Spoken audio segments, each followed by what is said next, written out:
Hello बच्चों, कैसे हैं आप लोग। आशा करता हूँ आप लोग अच्छे होंगे, मस्त होंगे। चलिए आज के इस वीडियो में बच्चों हम कक्षा 12 के विद्यार्थियों के लिए समाज शास्त्र का जो है मॉडल पेपर लेकर आए हैं, जो 2025 बोर्ड एग्जाम के लिए जो है मोस्ट इम्पॉर्टेंट रहेगा। तो बच्चों चलिए देर न करते हुए हम लोग देखते हैं। सबसे पहले बच्चों अनुक्रम लिखना है, उसके बाद नाम लिखना है, उसके बाद में बच्चों संकेतांक आपको डालना पड़ेगा। ठीक है। पूर्णांक जो रहेगा वो 100 अंकों का रहेगा। कितने अंकों का? 100 अंकों का। समय 3 घंटे 15 मिनट के जो है मिलेंगे। कितने जो है समय 3 घंटे 15 मिनट का। और पूर्णांक जो रहेगा बच्चों 100 अंकों का जो है रहेगा। कितने अंकों बच्चों? 100 अंकों का। चलिए निर्देश क्या है? प्रारंभ के 15 मिनट परीक्षार्थियों को प्रश्न पत्र पढ़ने की निर्धारित है। सभी प्रश्न बच्चों अनिवार्य रहेगा। प्रश्नों का अंक उनकी सम्मुख अंकित है। पहले बहुविकल्पी जो 1 नंबर रहेगा, उसके बाद अतलघुत्तरीय प्रश्न है जिनका प्रत्येक उत्तर लगभग 25 शब्दों में देना है। उसके बाद लघुत्तरीय प्रश्न है जिनका शब्द सीमा 50 शब्द है अधिकतम। और उसके बाद दीर्घोत्तरीय प्रश्न है जिनका प्रत्येक उत्तर लगभग 150 शब्दों में जो है देना है बच्चों। चलिए सबसे पहले हम लोग बहुविकल्पी प्रश्नों को देखेंगे जो एक एक अंकों का है। बहुत ही मोस्ट इंपॉर्टेंट क्वेश्चन है बच्चों, कम्पिटिटिव एग्जाम के लिए भी इंपॉर्टेंट रहेंगे, परीक्षा की दृष्टि से वेरी इंपॉर्टेंट रहेगा। पहला क्वेश्चन है निम्न में से कौन सा आश्रम अधिक महत्वपूर्ण है? कौन सा ऐसा आश्रम है बच्चों जो आश्रम बहुत अधिक महत्वपूर्ण है? ब्रह्मचार्य, गृहस्थ, वानप्रस्थ, संन्यास। तो सही जवाब बच्चों जो है पहले का जो है बी हो जाएगा, गृहस्थ आश्रम। इनमें कौन सा आश्रम अधिक महत्वपूर्ण है? तो गृहस्थ आश्रम। दूसरा क्वेश्चन है कि an it's on the principle of the population पुस्तक के लेखक कौन है? तो बच्चों जो है ये क्वेश्चन बहुत इंपॉर्टेंट है, कई वर्षों परीक्षाओं में पूछा गया है। सही जवाब बी हो जाएगा जो है माल्थस। क्या हो जाएगा बच्चों? माल्थस। भारतीय किसान यूनियन के जो है संस्थापक कौन थे? भारतीय किसान यूनियन के जो है संस्थापक बच्चों चौधरी महेंद्र सिंह टिकैत। भारतीय किसान यूनियन जो संस्थापक थे चौधरी महेंद्र सिंह जो है टिकैत थे। अदृश्य हाथ की अवधारणा का संबंध किससे है? अदृश्य हाथ की अवधारणा का संबंध बच्चों जो है किससे है? तो स्मिथ से। सही जवाब जो है बी हो जाएगा। प्रथम पिछड़ा वर्ग आयोग के अध्यक्ष कौन थे? बीपी मंडल, BR अम्बेडकर, काका कालेकर, MK गांधी। सही जवाब बच्चों जो है 5 का सही जवाब क्या हो जाएगा? सी हो जाएगा, यानी जो है काका कालेकर हो जाएगा। सही जवाब जो है सी हो जाएगा। अगला क्वेश्चन है निम्न में से क्षेत्रवाद का प्रमुख कारण क्या है? क्षेत्रवाद का जो है बच्चों प्रमुख कारण आपको बताना है। भाषाई समानता, क्षेत्रीयता का भावना, सामाजिक अन्याय और पिछड़ापन, उपयुक्त सभी। तो 6 का सही जवाब बच्चों जो है डी हो जाएगा, उपयुक्त सभी हो जाएगा, उपयुक्त सभी हो जाएगा। ठीक भैया। चलिए बच्चों अगले क्वेश्चन की ओर चलेंगे।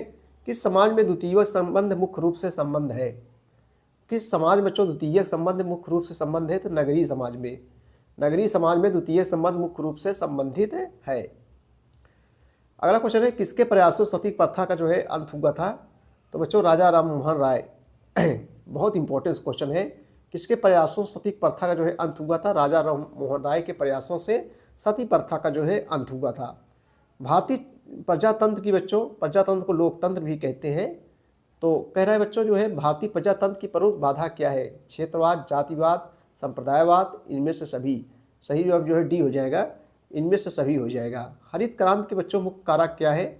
हरित क्रांति का जो है मुख्य कारक है रासायनिक खाद एवं बीज। सही जवाब बच्चों डी हो जाएगा।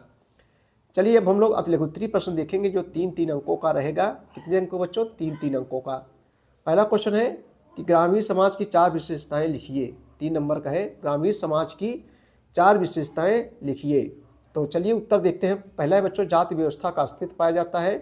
नंबर 2 यहाँ का मुख्य व्यवसाय जो है कृषि होता है। प्रायः संयुक्त परिवार का जो है अस्तित्व पाया जाता है। संयुक्त परिवार का अस्तित्व पाया जाता है। जनसंख्या घनत्व जो है कम होता है। तो बच्चों ये जो है ग्रामीण समाज की जो है 4 विशेषताएं हैं। क्वेश्चन नंबर 12 है औद्योगिक समाज की 3 विशेषताएं। औद्योगिक समाज यानी जहाँ उद्योग धंधे ज़्यादा चलते हों। तो औद्योगिक समाज की 3 विशेषताएं बच्चों निम्न प्रकार हैं। पहला हो विज्ञान और प्रौद्योगिकी का जो है प्रयोग। दूसरा है बच्चों जो है नवीन मूल्य का विकास। तीसरा है बड़े पैमाने पर उत्पादन। आर्थिक सुधार बच्चों किसे कहते हैं? चलिए अगला क्वेश्चन है कि आर्थिक सुधार किसे कहते हैं? आर्थिक माने तो होता है पैसे से संबंधित होता है। देखो आर्थिक सुधार का अर्थ है भारतीय व्यापार को नियमित करने वाले नियमों और वित्तीय नियमों को हटा देना। इसे अर्थव्यवस्था का उदारीकरण भी जो है कहा जाता है। संचार से आप क्या समझते हैं? देखो बच्चों संचार माने होता है फैलाव। आप लोग समझ गए हो, जैसे मोबाइल हो गया, कंप्यूटर हो गया, मीडिया, ये सब जो है संचार के जो है साधन है। तो संचार से जो है आप क्या समझते हैं देखो, जब दो या दो से अधिक व्यक्ति आपस में कुछ सार्थक चिन्हों, संकेतों या प्रतीकों के माध्यम से विचारों या भावनाओं का आदान प्रदान करते हैं तो उसे जो है संचार कहते हैं। उसे क्या कहते हैं भैया? संचार कहते हैं।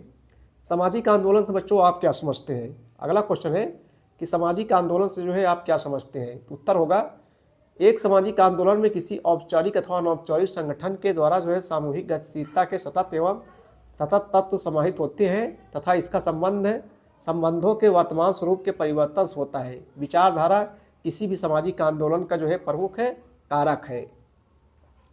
अगला क्वेश्चन है, स्ववाचन किसे कहते हैं? छोटा से छोटा क्वेश्चन है, स्ववाचन किसे कहते हैं? तो गहनतापूर्व स्वयं का जो है आत्मनिरीक्षण करने की योग्यता को जो है स्ववाचन कहते हैं।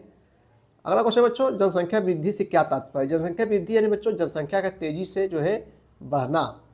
किसी राज्य अथवा देश में किसी निश्चित काल जैसे कि 6 महीने, 1 वर्ष या 10 वर्ष में होने वाले व्यक्तियों की संख्या में वृद्धि को जो है जनसंख्या वृद्धि कहते हैं। भारत में जनसंख्या वृद्धि का पता लगाने के लिए प्रत्येक 10 वर्ष में बच्चों जनगणना कराई जाती है। इस समय जो है बच्चों भारत में दुनिया में विश्व में सबसे ज़्यादा जनसंख्या वाला देश कौन सा है? भारत है। दूसरा स्थान बच्चों जो है चीन का हो गया है। जो अपने यहाँ जनगणना होती है 10 वर्षों में बच्चों जो है जनगणना कराई जाती है। उदारीकरण जो है क्या है? अगला क्वेश्चन चलेंगे हम लोग देखेंगे उदारीकरण बच्चों। अगला क्वेश्चन की ओर चलेंगे उदारीकरण। आइए इसका उत्तर हम लोग देखते हैं। उत्तर देखो, उदारीकरण से तात्पर्य इस प्रक्रिया से है जिसके अंतर्गत अर्थव्यवस्था पर सरकार का जो है नियंत्रण कम हो जाता है तथा अर्थव्यवस्था को बाजार की शक्तियों के नियंत्रण हेतु जो है छोड़ दिया जाता है। ठीक, बस छोटी सी बात है बच्चों। अगला क्वेश्चन है, दिव्यांगों की प्रमुख समस्याएं क्या है? दिव्यांगों बच्चों जो अक्षम है मतलब पैर और जो है हाथ से जो है जो अक्षम है, तो दिव्यांगों की जो है प्रमुख समस्या क्या है? तो उत्तर होगा भावनात्मक हीनता, आवश्यक सुविधा से दूरी, सामाजिक बहिष्कार, अधिकारों का उपयोग न कर पाना आदि दिव्यांगों की जो है समस्याएं हैं। सांप्रदायिकता निवारण के लिए सुझाव दीजिए। अगला क्वेश्चन है, देखो उत्तर होगा प्रजातांत्रिक मूल्यों के आधार पर जो है प्रत्येक व्यक्ति का महत्व की मान्यता दी जाए। नंबर 2, देश की संपूर्ण जनसंख्या के लिए सामाजिक सुरक्षा की जो है पूर्ण व्यवस्था करना अत्यंत आवश्यक है। नंबर तीन है, किसी भी राजनीतिक दल अथवा जो है संगठन को धार्मिक आधार पर घृणा एवं वैमनस्य जो है फैलाने की स्वतंत्रता नहीं देनी चाहिए। चलिए अब हम लोग लघुत्तरीय प्रश्नों बच्चों देखेंगे जो 6 अंकों का रहेगा। कितने अंकों का? 6 अंकों का। पहला क्वेश्चन है लघुत्तरी का, भारतीय प्रजातंत्र पर एक संक्षिप्त टिप्पणी लिखिए। प्रजातंत्र माने यानी लोकतंत्र। देखो बच्चों, भारत एक जनतांत्रिक व्यवस्था वाला देश है। औपचारिक रूप से भारत में प्रजातंत्र 1950 में आया, तब भारत का संविधान बना और 1952 में पहला आम चुनाव हुआ। भारत के संविधान ने एक संघीय प्रजातंत्र की स्थापना की है। प्रजातंत्र बच्चों लोकतंत्र भी कहते हैं, यानी लोगों द्वारा चुनी गई सरकार को लोकतंत्र या प्रजातंत्र कहते हैं। यहाँ बच्चों जनता चुनती है सरकार को, ठीक है, इसलिए प्रजातंत्र कहा जाता है। भारत विश्व का सबसे बड़ा बच्चों प्रजातांत्रिक देश है। हमारा प्रजातंत्र पंथनिरपेक्ष है। पंथनिरपेक्षता को जो है 1976 में 42वें संविधान संशोधन द्वारा संविधान की प्रस्तावना में बच्चों जोड़ा गया। एक कॉम्पिटिटिव एग्जाम के लिए इम्पोर्टेंट रहेगा। प्रजातंत्र का अर्थ बच्चों ऐसी शासन प्रणाली से है जिसमें जनहित सर्वोपरि है। प्रजातंत्र राज्य और समाज शासन तीनों का सम्मिश्रण है। राज्य के जो है प्रकार के रूप में प्रजातंत्र जनता को शासन करने, उसे पर नियंत्रण करने, उसे हटाने की शक्ति है। समाज के रूप में प्रजातंत्र एक ऐसी शासन व्यवस्था है जिसमें समानता का विचार और व्यवहार प्रबल हो। औद्योगिकरण क्या है बच्चों? अगला क्वेश्चन है कि औद्योगिकरण क्या है?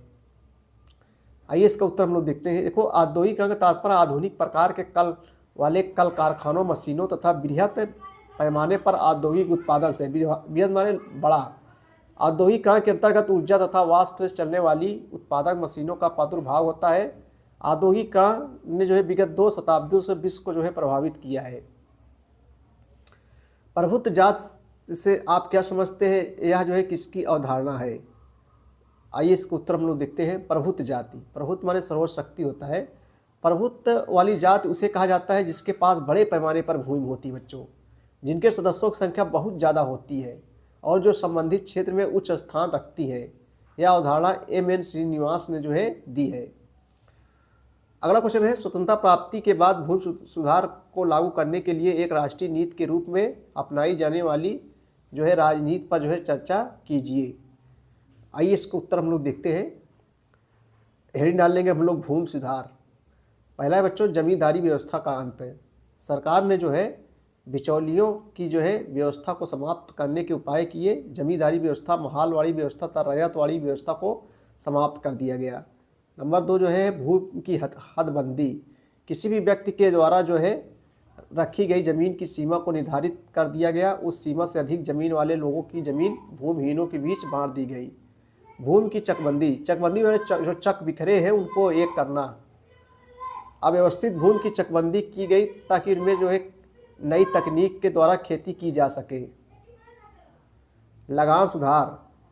कृषकों के लगान के अधिकारों की रक्षा सरकार के द्वारा जो है कदम उठाए गए। इसके अंतर्गत भूमि रखने की सीमा तथा इसे भू स्वामियों से खरीदने का अधिकार भी प्रदान किया गया। भूमि सुधार। भूमि के विखंडन को रोकने हेतु भूमि सुधार जो के कार्यक्रम चलाए गए। भारत में तीव्र जनसंख्या वृद्धि कारणों का जो है उल्लेख कीजिए। तीव्र माने जो है तेजी से। जनसंख्या वृद्धि के प्रमुख कारण इस प्रकार है बच्चों। मृत्यु दर में जो है कमी, बाल विवाह, अशिक्षा एवं अज्ञानता, जीवन प्रत्याशा में वृद्धि, जनसंख्या प्रवास के कारण, सरकारी नीतियों के कारण जनसंख्या वृद्धि। अगला क्वेश्चन है बच्चों, अगला क्वेश्चन है भारतीय परिवार में आने वाले परिवर्तनों को स्पष्ट कीजिए। भारतीय परिवार में आने वाले परिवर्तनों को स्पष्ट कीजिए। आइए इसको उत्तर देखते हैं। वर्तमान में भारतीय परिवार संयुक्त परिवार में तेजी से परिवर्तन हो रहा है। ये परिवर्तन परिवार की संरचना एवं कार्य दोनों से संबंधित है। संयुक्त परिवार में होने वाले प्रमुख परिवर्तन इस प्रकार हैं। संयुक्त परिवार के आकार में परिवर्तन, कर्ता की निरंकुशता में कमी, प्राथमिक संबंधों में जो है कमी, धर्म का महत्व कम होना, सहयोगी आधार में परिवर्तन, जात व्यवस्था में जो है विघटन। दीर्घ उत्तरी प्रश्न देखेंगे हम लोग जो है 8 अंकों का। जाति एक भेदभावपूर्ण व्यवस्था है, स्पष्ट कीजिए। अथवा जहां रहे बच्चों 2 में से एक करना है। उपनिवेशवाद की समझ से आप क्या समझते हैं, स्पष्ट कीजिए। समाजशास्त्र का अन्य सामाजिक विज्ञानों का संबंध है, बताइए। अथवा सामाजिक असमानता को बहिष्कार किस प्रकार सामाजिक हो सकता है, स्पष्ट कीजिए। 8 नंबर के भी है। जहां भी अथवा लग जाए बच्चों 2 में से एक करना है। साक्षात्कार किसे कहते हैं, इसके गुणों एवं दोषों की चर्चा के लिए। साक्षात माने बच्चों तो होता है इंटरव्यू होता है। भारत में ग्राम पंचायत की भूमिका का जो है वर्णन कीजिए। तो ऐसे बच्चों प्रश्न पूछे जाएंगे। ठीक है, वीडियो देखने के लिए बहुत बहुत धन्यवाद। Thank you.